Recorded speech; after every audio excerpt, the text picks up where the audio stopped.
প্রায় ১৬ বছর ক্ষমতায় থাকার পর শেখ হাসিনাকে বিদায় নিতে হলো একনায়ক হিসেবে। শেখ হাসিনার পিতা বঙ্গবন্ধু শেখ মুজিবুর রহমান নিজেই বলেছিলেন, কোনো মানুষের যখন পতন ঘনিয়ে আসে তখন তিনি পদে পদে ভুল করা শুরু করেন। আর তার এই উক্তিটি স্পষ্টভাবে প্রমাণ করেছে শেখ হাসিনার প্রত্যেকটি কর্মকাণ্ডের মাধ্যমে। ছাত্র ও গণ আন্দোলনের মুখে শেখ হাসিনার পতন হয়েছিল, আর এর পেছনে দায় ছিল শেখ হাসিনার অতি আত্মবিশ্বাস, একগুঁয়েমি এবং অহংকার। আর আজকে আমরা আমাদের এই ভিডিওতে জানতে চলেছি শেখ হাসিনার কোন 10টি ভুলের কারণে তাকে ক্ষমতা ছাড়তে হয়েছিল।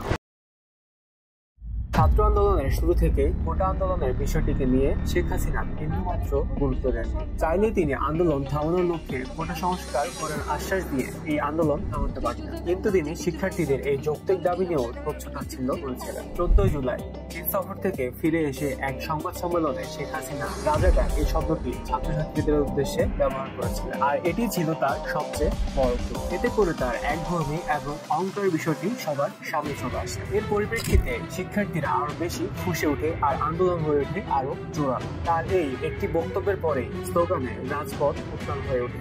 আর এর পরের দিনে ছাত্রলীগ এই অসহায় শিক্ষার্থীদের উপর পাশবিক নির্যাতন শুরু করে দেয়। ছাত্রলীগের এই হামলার পরেই গোটা ছাত্র সমাজ আরো বেশি কেঁপে ওঠে। গোটা বাংলাদেশে অগণিত ছাত্র সমাজ এই দুঃশাসনের বিরুদ্ধে রাস্তায় নেমে পড়ে, আর ছাত্রদের মাঝে শুরু হয়ে যায় এক নতুন বিপ্লব। আর এই বিপ্লবকে ধ্বংস করার উদ্দেশ্যে শেখ হাসিনা শেষ পর্যন্ত পুলিশকে ছাত্রদের উদ্দেশ্যে গুলি করারও নির্দেশ দিয়ে দেয়। আর তখনই স্বৈরাচারী শেখ হাসিনার নির্দেশে পুলিশ আর ছাত্রলীগ একই সাথে ঝাঁপিয়ে পড়ে এই নিরস্ত্র ছাত্রদের উপর। নির্বিচারে প্রাণ হারায় শত শত শিক্ষার্থী। ফেসবুক এবং অন্যান্য সামাজিক মাধ্যমে যখন শেখ হাসিনার এই কোটা পাশবিকতা সারা দেশে ছড়িয়ে পড়ে, তখনই ইন্টারনেট সংযোগ বন্ধের ঘোষণা দিয়ে দেয়। আর এটি ছিল আরেকটি প্রভাব, কারণ ইন্টারনেট বন্ধের ফলে দেশের মানুষের পাশাপাশি প্রবাসীরাও এই সরকারের বিরুদ্ধে যেতে চায়। আর এর পরবর্তীতেই কারফিউ জারি করা হয়, আর হাজার হাজার শিক্ষার্থীদেরকে গ্রেফতার করা হয়। এছাড়াও ছাত্র দেখলেই তুলে নিয়ে যাওয়া এবং তাদের মোবাইল চেক করার মতো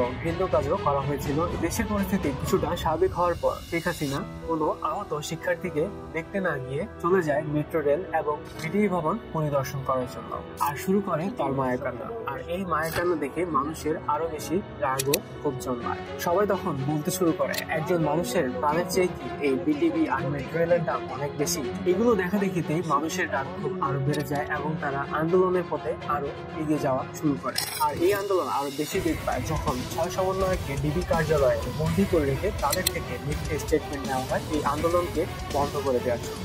সমন্বয়কদের কাছ থেকে এই মিথ্যে স্টেটমেন্ট খুব সহজেই ধরে ফেলেন সাধারণ শিক্ষার্থীরা, আর তারা আরো বেশি পরিমাণে আন্দোলন শুরু করে এবং রাজপথে নেমে আসে। এতদিন শুধুমাত্র শিক্ষার্থীরাই রাজপথে ছিল, কিন্তু আস্তে আস্তে সকল অভিভাবক এবং সকল শ্রেণীর মানুষরাই রাস্তায় নামা শুরু করে। আর শিক্ষার্থীরা তখন তুলে ধরে 9 দফা দাবি সরকারের বিরুদ্ধে। সরকারের হাতে কিন্তু তখনও সময় ও সুযোগ ছিল। তিনি যদি 9 দফা দাবি মেনে নিত, তখন কিন্তু হয়তো এই আন্দোলন সেখানেই থেমে যেতে পারত। কিন্তু তিনি এই 9 দফা দাবি মেনে না নিয়ে আইন শৃঙ্খলা বাহিনীকে আরো বেশি কঠোর হওয়ার নির্দেশ দেন। আর এই নির্দেশ পেয়ে পুলিশ বাহিনী এবং ছাত্রলীগের সব কর্মকর্তারা সাধারণ মানুষের প্রতি আবারও নির্দয়ভাবে নির্যাতন শুরু করে দেয়। সর্বশেষ এই ভুলের পরে মানুষ যখন সব রাস্তায় নেমে আসে, তখন আর কোনো আইন শৃঙ্খলা বাহিনী এমনকি ছাত্রলীগের কোনো কর্মী রাস্তায় টিকে থাকতে পারে না। শেষমেশ এই ভুল করার পরেই সকল ধরনের মানুষ একটি মাত্র দাবি নিয়ে এখন সামনে আগাতে শুরু করে। লং মার্চ টু ঢাকা, যেখানে দাবি ছিল এক দফা এক দাবি, শেখ হাসিনার পদত্যাগ। শেষ সময় পর্যন্ত শেখ হাসিনা তার সমস্ত শক্তি ব্যবহার করে ক্ষমতায় বসে থাকতে চেয়েছিল, কিন্তু শেষমেশ লং মার্চের মাধ্যমে 5ই আগস্ট শেখ হাসিনাকে বাংলাদেশ ছাড়তে বাধ্য করা হয়, আর পতন হয় এক স্বৈরাচারী সরকারের। বাংলাদেশ পায় নতুন এক স্বাধীনতা, আর এই স্বাধীনতা রক্ষা করার দায়িত্ব এখন আমাদের। মনে রাখতে হবে, আমাদের স্বাধীনতা অর্জনের চেয়ে স্বাধীনতা রক্ষা করার কথা।